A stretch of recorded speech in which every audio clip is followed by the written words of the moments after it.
If you look at the comments on Facebook or Reddit or the ones that you put on this YouTube channel, it's pretty clear that the least understood and certainly least trusted tool that Boldin has is the Roth Conversion Explorer. It's pretty clear that people want to know how the Explorer works and whether or not we can trust what it tells us. So today, I am swinging for the fences.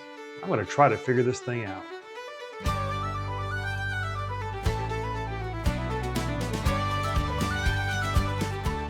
If this is your first time here, my name is David. I love technology.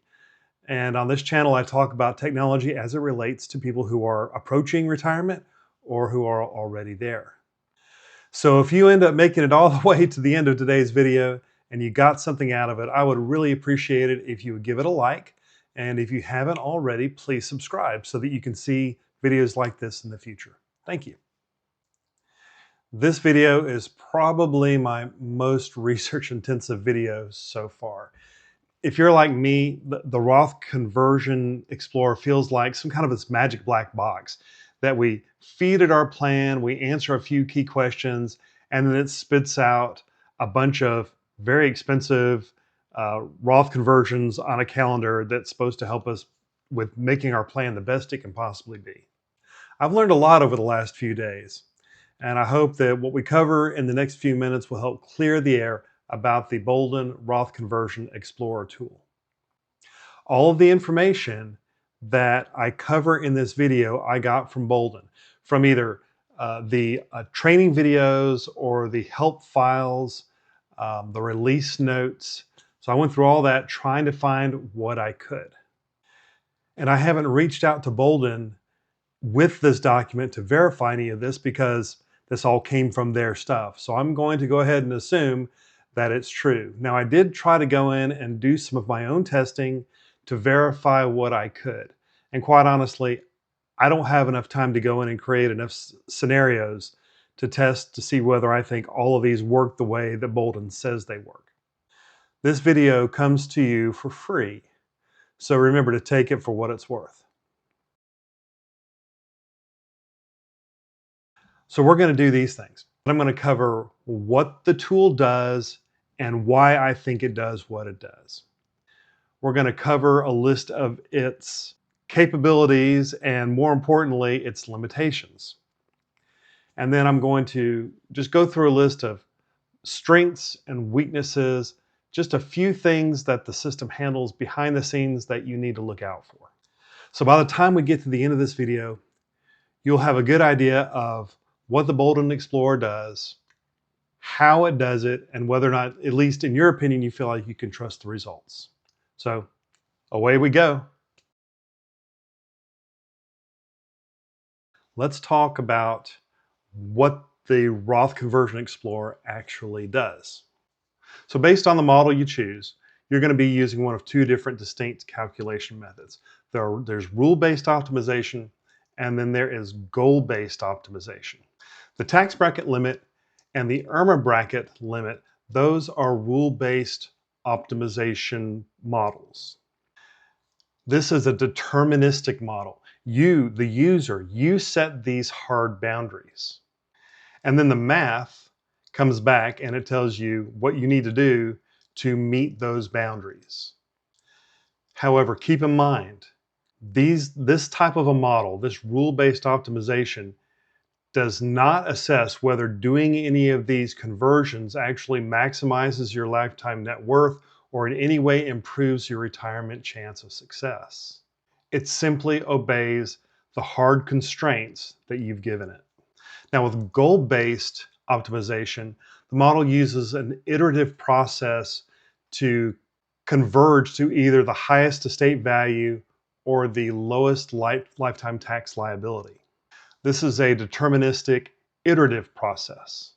The solver uses your average scenario to run these numbers, to run these hundreds of iterations to determine what numbers will converge to your stated goal.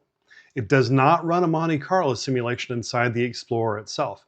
The algorithm automatically searches for the best strategy based on your selected model.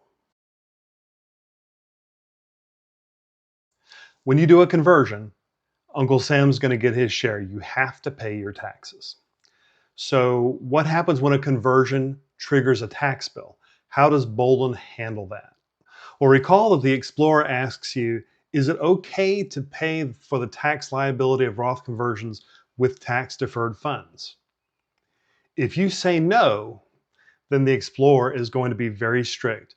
It is going to pull the funds to cover those tax bills strictly from your after-tax resources. That's checking, savings, and brokerage money only. And it's not going to rob from any other Roth account, okay? It's only going to pull from those sources. And then once that cash is gone, the suggestions will stop. If you answer yes, what you've just done is you have given the model permission to cannibalize money from your Roth conversion to pay the IRS. This is less tax efficient, but the Explorer's math is going to run these calculations in these iterations. And if it finds a scenario where your end optimization benefits from cannibalizing these funds, then it will offer that to you as an alternative. In other words, the Explorer's math might find that paying the tax now from the IRA is better than leaving the full amount to face much higher RMDs or maybe some kind of a widow's tax later on. To use any kind of tool effectively, we really need to understand both what it can and what it can't do. To this point, we've talked a lot about what Boldin can do. Well, now let's cover some of its limitations. These are some blind spots that you may have to manually handle outside of the software. For one, the calculation doesn't model the net investment income tax, and it doesn't model the alternative minimum tax. If these things apply to you, you're going to have to find a way to deal with them outside of the software. The Explorer, it doesn't automatically track after-tax IRA basis across accounts for pro-rata calculations. This is one of those if you know kind of things. It assumes that all of your traditional pre-tax balances are 100% tax deductible unless you manually account for and you adjust for them. While Boldin does model the 10-year distribution requirement for inherited IRAs, it doesn't suggest conversions from inherited accounts. It only accounts for their mandatory distributions when you're calculating your available tax bracket space. I'm going to go ahead and say this. It's probably obvious, but I'm going to say it anyway.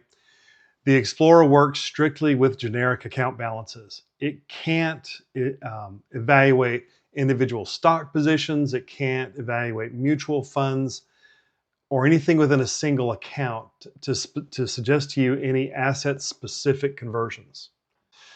And there are a couple of technical limitations you need to be aware of. This first one, I'm going to just read to you because it's hard to say it all, so I'm just going to read it to you.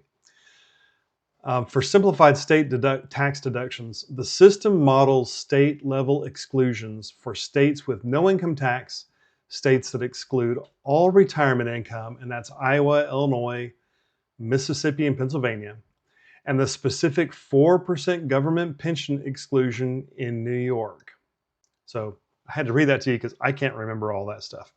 But the model will take care of those specific things, but anything else that is exclusive to a particular state, some conditional rules or partial exclusions, the Boldin Explorer is just not going to take those into account. You're going to have to handle those separately. Again, this really should be obvious, but I'm going to go ahead and say it. If you're like me and you go in and you update all of your account values manually, make sure you've done that before you run the Roth Explorer, okay? It doesn't do you a lot of good if it's running these calculations with old numbers. Now, if your accounts are automatically connected to your financial institutions, then of course, you don't have to worry about that. There are three system weaknesses that we need to be aware of when we're evaluating the results that the Explorer gives us. First, it's sensitive to rates of return.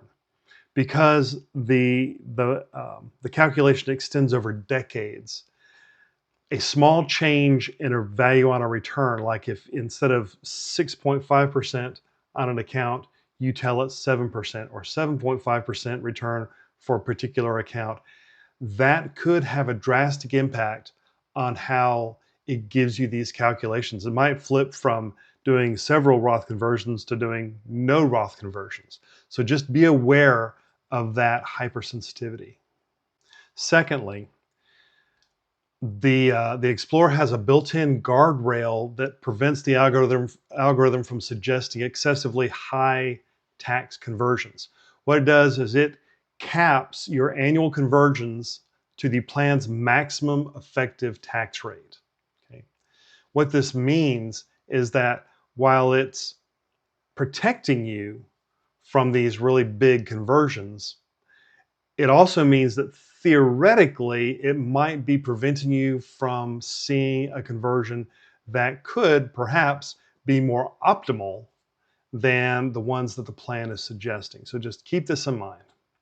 Okay, the third weakness, and this is probably to me, the most critical weakness, is that the Explorer, if you're using the optimization tools, especially, what it is doing is it is looking at the entire plan from a from either a tax perspective or from an estate value perspective.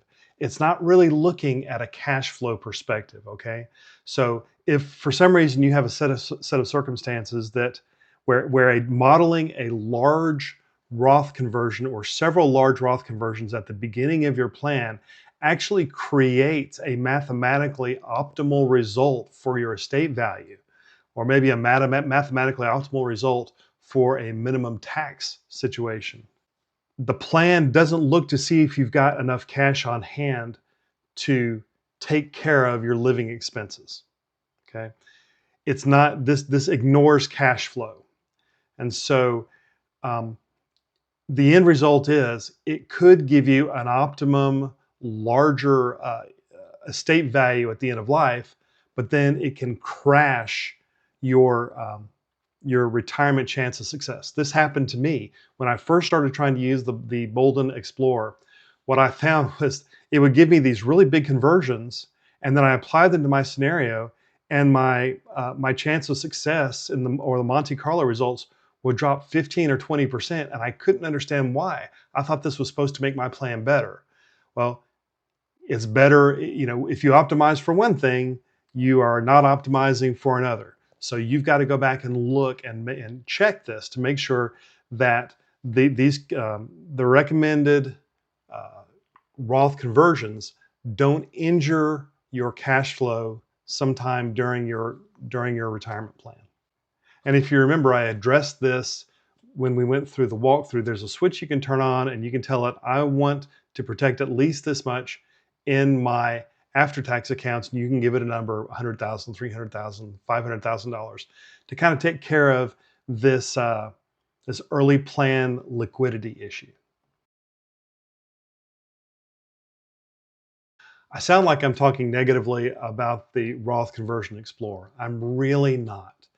It's a powerful tool, and it's the biggest thing it brings to the table is it is an holistic analyzer. It looks at so many things in your plan. Now, clearly, there are some things it doesn't look at like I wish it would, but it's holistic. Okay, it works much better than just an isolated calculator or a pencil and a piece of paper or even a spreadsheet. And once you have applied the system's recommended Roth conversions to your plan, you can then go into the Boldin Insights and explore what this change has done to your plan. Where now is it stronger? Where might it be weaker? And you can take these things, marry them together, and with a little bit of study, come up with a much stronger plan maybe than you started with. What you're doing is you're no longer guessing, you're planning.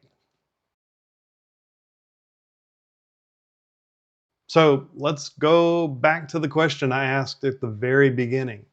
Can we trust Boldin's Roth Conversion Explorer? In my opinion, yes, you can. But you have to do a few things. You got to make sure that your scenario is set correctly. You need to make sure that the recommended plan doesn't starve your cash flow. Drop your return rates a little bit and see how the Explorer recommendation changes. And watch out for those blind spots like the alternative minimum tax and the pro-rata rule. The Roth Conversion Explorer is a powerful tool. It is an imperfect tool. It's not a map, it's a compass, and it points you in the right direction. But it's up to you and it's up to me as the Boldin user to use skills and knowledge to take that and shape it into a plan that works for us. That was a lot. Thank you so much for sticking with me to the end.